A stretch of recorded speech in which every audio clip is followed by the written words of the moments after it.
Sejam bem-vindas e bem-vindos a mais uma lição introdutória à ética. Hoje faremos uma videoaula sobre zoética, também conhecida como ética animalista. Então, zoética, como o próprio nome diz, é um subdomínio da ética aplicada que trata das nossas relações com animais não humanos. Quer dizer, as questões morais envolvidas nessa relação nossa com o mundo animal. Bem, para começar, é importante dizer que na história da ética nós encontramos algumas pequenas reflexões sobre a nossa relação com animais não humanos. Então, por exemplo, desde os pitagóricos se defendia o vegetarianismo, na Idade Moderna o cartesianismo defendeu que animais não humanos são meras máquinas, regidas então por leis mecânicas, simplesmente, que não tinham um ânimos, não eram, na verdade, animais. Em Kant, nós encontramos uma tentativa de estabelecer, sim, algumas relações que seriam da ordem da obrigação que temos com animais não humanos, mas ainda assim seriam deveres puramente indiretos. É somente em meados do século XX, no final do século XX, que se constrói uma reflexão filosófica sobre essa relação com animais não humanos de forma mais sistemática. E aqui nós encontramos diferentes teorias normativas defendendo obrigações ou direitos dos animais de uma forma um pouco diferente e divergente. Então, o objetivo da aula de hoje é simplesmente apresentar as duas principais teorias, saber a utilitarista ou consequencialista e a teoria baseada nos direitos dos animais, para a gente posteriormente aprofundar a discussão sobre temas pontuais, como por exemplo, se podemos ou não usar animais não humanos para fins de experimento científico, para fins de alimentação e assim por diante. Bem, então é importante também salientar que foi com a publicação do livro Animal Liberation, do filósofo australiano Peter Singer, que já mencionamos e apresentamos a sua teoria tanto metaética quanto normativa, que de fato iniciou-se uma série de reflexões mais sistemáticas sobre a nossa relação com animais não humanos. Então nós poderíamos localizar aí o surgimento e o desenvolvimento desse subdomínio da ética aplicada de forma independente. Bem, eu também já apresentei, antecipei um pouco o que é defendido nesse livro, quando nós tratamos de questões de bioética global. Então sabemos, por exemplo, que Peter Singer foi um agudo crítico do modo como nas sociedades capitalistas ocidentais os animais não humanos eram cultivados e são cultivados para fins de alimentação, em condições absolutamente precárias, sem respeitar o espaço vital desses animais. Por exemplo, uma porca, quando ela é criada e serve para fins de produção de leitões, ela fica num espaço sem poder se virar, com grades, sem o contato mais direto com os próprios filhotes e assim por diante, quer dizer, simplesmente tendo água e comida à sua frente para que ela consiga reproduzir-se. Bem, obviamente ela sofre, sente dor, diz Singer, e não há aí as condições naturais de luz solar, de ar limpo, e que, portanto, esse modo de vida é bastante opressor. Então, Peter Singer defende, baseado no conceito de que animais não humanos, alguns animais não humanos, são seres sencientes, quer dizer, eles têm também um sistema nervoso central, com capacidade de sentir dor, se sofrem ou não. Claro que há também aí uma discussão a ser feita em relação ao que é sofrimento, mas vamos conceder de imediato que quem sente dor sofre também, né? Então, o Peter Singer defende que animais sencientes não podem ser criados nessas condições das grandes fazendas para simples para finalidade de alimentação, né? Bom, ao menos o Peter Singer diz, né, que esses animais, eles têm um QI, eles têm um certo desenvolvimento psíquico similar a bebês humanos de 2, 3 anos ou algumas pessoas que são portadoras de deficiências físicas severas que comprometem o funcionamento do sistema nervoso.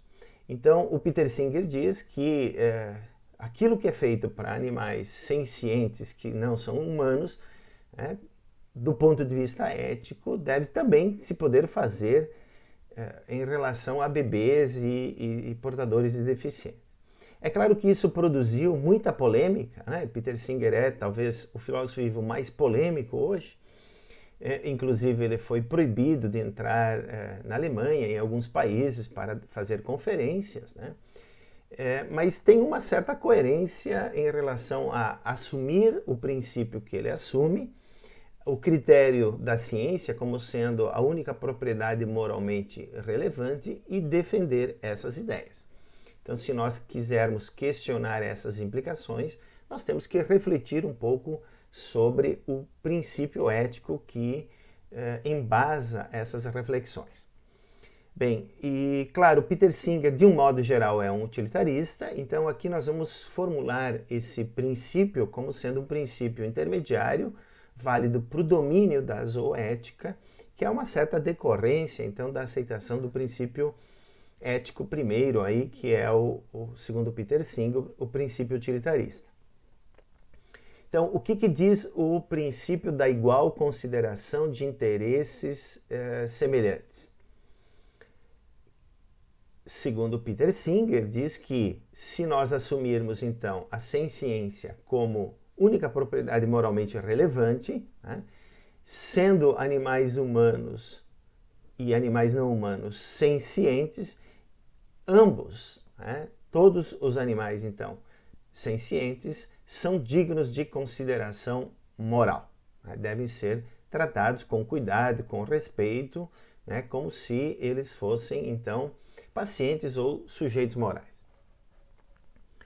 Bem, para explicitar então um pouco agora essa ideia, né, eu vou apresentar aqui um outro conceito, que é o chamado especismo, né, que diz que, enfim, tradicionalmente vigorou na história da ética um certo preconceito baseado no antropocentrismo, quer dizer, na ideia de que os seres humanos são superiores, e que se reflete como preconceito no modo como nós nos relacionamos com animais não humanos, não reconhecendo-os também como agentes morais ou sujeitos morais, né, ou dignos de consideração moral.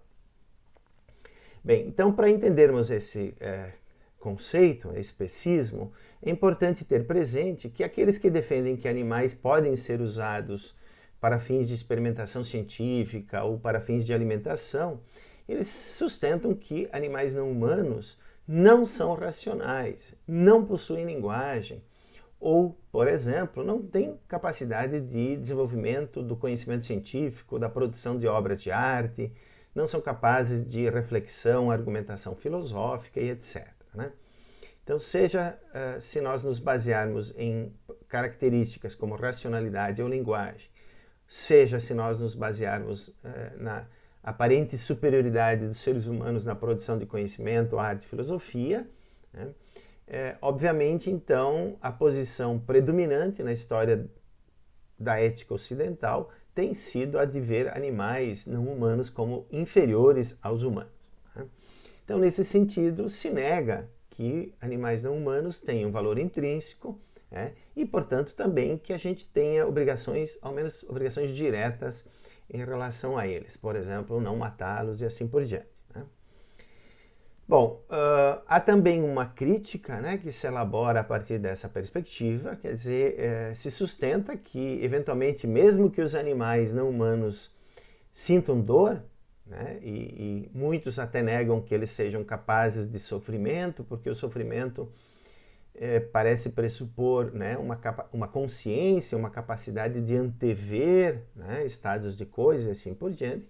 Então, as pessoas argumentam que mesmo que os animais não humanos sintam dor, eles não têm um significado, não têm uma relevância moral maior. Né? Por quê? Porque, como nós veremos, né, mais adiante, nas próximas videoaulas, se argumenta que, então, uma política bem-estarista seria suficiente, né, para dar conta das nossas obrigações com animais não humanos.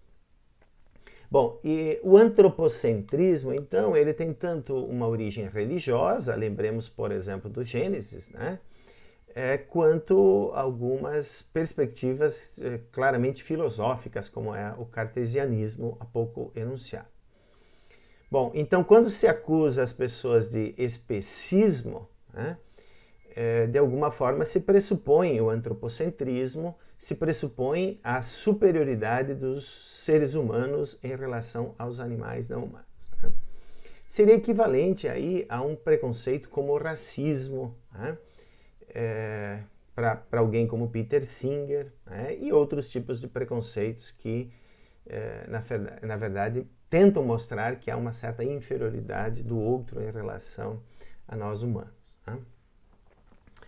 Bom, segundo, então, algumas perspectivas um pouco mais radicais, né, que acusam, então, de especismo o modo como nós nos lidamos com animais não humanos, nós deveríamos abolir todo o uso, seja para fins de produção de conhecimento científico, seja para fins de alimentação de animais não humanos. Então, voltaremos a abordar essa questão logo mais. Bem, eu gostaria agora então de apresentar uma outra perspectiva de ética normativa, né, que estabelece fundamentos para as nossas obrigações em relação a animais não humanos, a partir de um referencial diferente, não baseado então num tipo de consequencialismo, mas sim na ideia de que animais não humanos também têm direitos. Né? Então vamos colocar aqui a questão, que é importante para a zooética, se animais não humanos possuem direitos. Né? Bem, alguém que trabalha nessa perspectiva, claramente deontológica, né, é um autor que se chama Tom Regan. Ele escreveu um livro que se chama The Case for Animal Rights, onde ele sustenta que não são só seres humanos, mas muitos animais não humanos também que são sujeitos de uma vida. Então, esse conceito, sujeitos de uma vida, mostra que animais não humanos também teriam valor inerente, né? No sentido que Tom Regan usa essa expressão, quer dizer, como uma propriedade, né, dos próprios sujeitos de uma vida. Então, o que isso mostraria seria que eles também são, qualquer sujeito de uma vida é um fim em si e, como tal, deve ser tratado.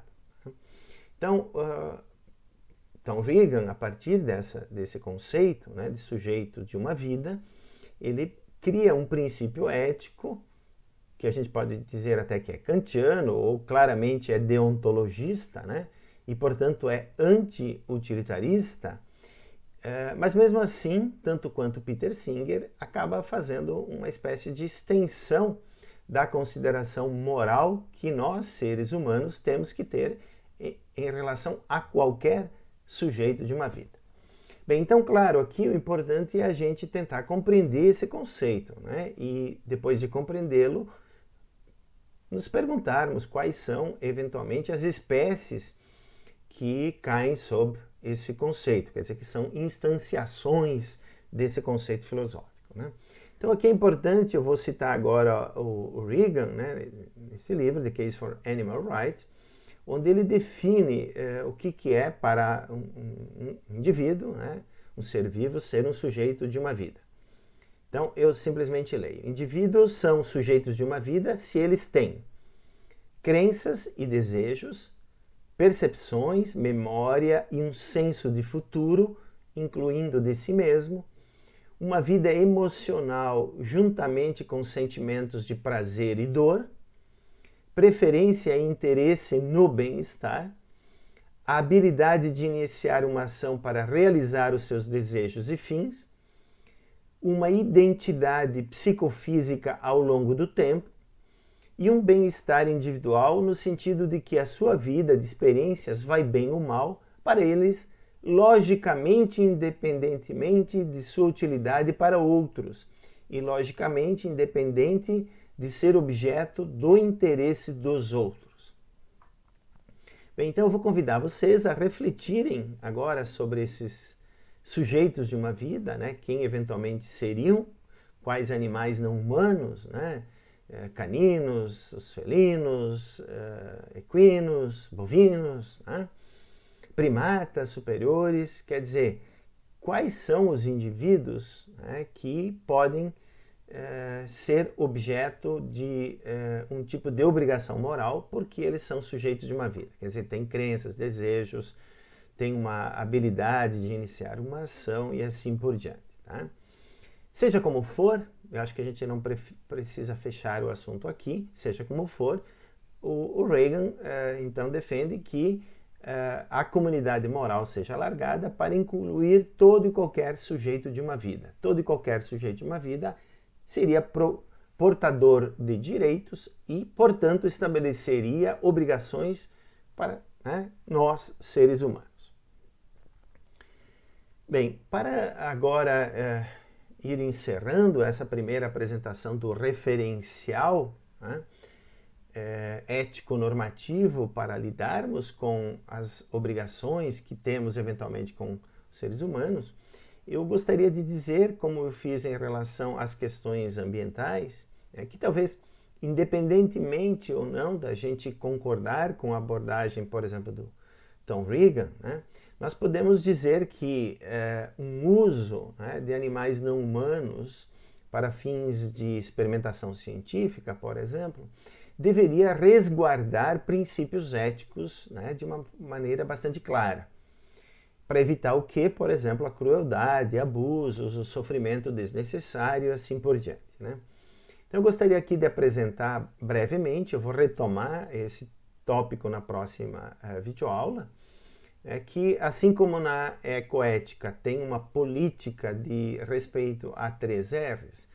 a gente pode dizer que na zoética, desde 1959, nós já temos autores que defendem que os experimentos científicos, por exemplo, eles deveriam seguir esses princípios, os 3 R's, que é reduza, refine e, claro, em inglês é replace, então aqui traduzindo seria substitua, animais não humanos, por exemplo, por modelos computacionais, que levariam então a um modo diferente de tratarmos os animais não humanos. Então, o que o primeiro R diz é que em qualquer experimento científico, por exemplo, se você está propondo um projeto com 100 cobaias, digamos, animais, mas você pode fazer isso com 10, é isso que você deve fazer, reduzir. O refinamento aqui significa que as técnicas precisam, por exemplo, buscar de alguma maneira serem indolores, e a substituição, como eu falei, é se há alternativas ao uso de animais, então eles devem ser substituídos.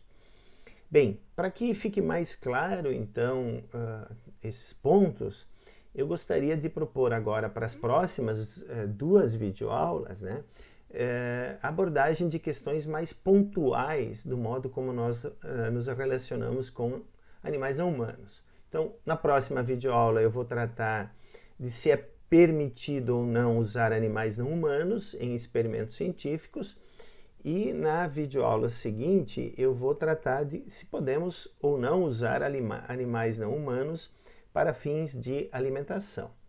Então eu convido a todos e a todas para que continuem acompanhando essas discussões de zoética que são extremamente importantes na ética atual. Até lá!